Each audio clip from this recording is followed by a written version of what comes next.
मध्य प्रदेश की मोहन यादव सरकार ने 18 फरवरी 2026 को पेश किए अपने बजट में शिक्षा के क्षेत्र के लिए लगभग 45 करोड़ का प्रावधान किया है।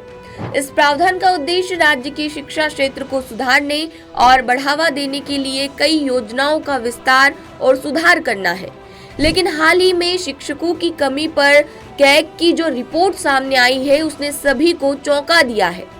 मध्य प्रदेश के सरकारी स्कूलों में करीब 1 लाख शिक्षकों की कमी है, जिसका सीधा असर स्टूडेंट्स की पढ़ाई पर पड़ रहा है। हायर सेकेंडरी में 45% और सेकेंडरी में 40% शिक्षकों के पद खाली मिले हैं। सरकार अनिवार्य छात्र शिक्षक अनुपात नहीं बना सकी।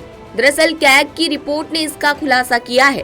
कैग की रिपोर्ट के मुताबिक राज्य अनिवार्य छात्र शिक्षक अनुपात PTR बनाए रखने में नाकाम रहा, यानी जितने छात्रों पर एक टीचर होना चाहिए उससे कहीं ज्यादा स्टूडेंट एक ही टीचर के भरोसे है।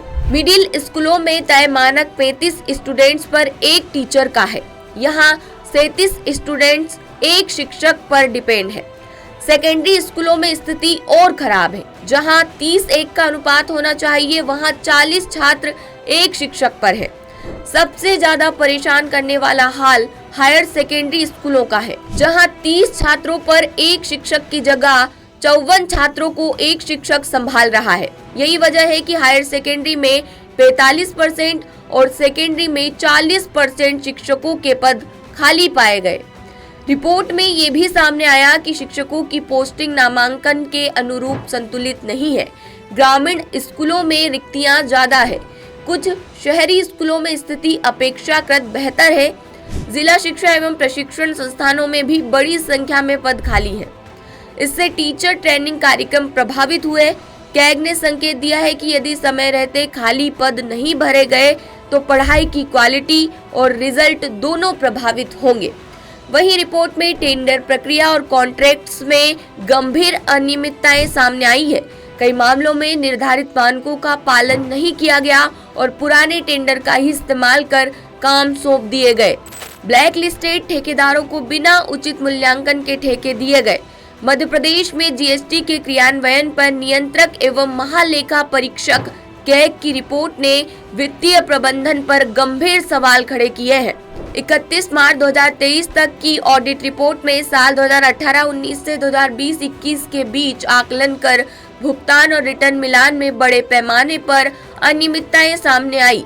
GSTR-1 और GSTR-3B के आंकड़ों में भारी अंतर के बावजूद समय पर टैक्स असेसमेंट नहीं हुआ। रिपोर्ट के मुताबिक 148 मामलों में 514.99 करोड़ रुपए और 323 मामलों में 4,384 करोड़ रुपए से ज्यादा की टैक्स देनदारी संदिग्ध पाई गई। इसके अलावा रिफंड मामलों में बिना वेरिफिकेशन पेमेंट और पात्र मामलों में देरी भी दर्ज हुई। एनुअल रिटर्न और ऑडिट रिपोर्ट का मिलान नहीं किया गया। कैग ने डेटा एनालिटिक्स और जोखिम आधारित ऑडिट प्रणाली के कमजोर उपयोग पर आपत्ति जताते हुए जवाबदेही तय करने की सिफारिश की है। लेटेस्ट,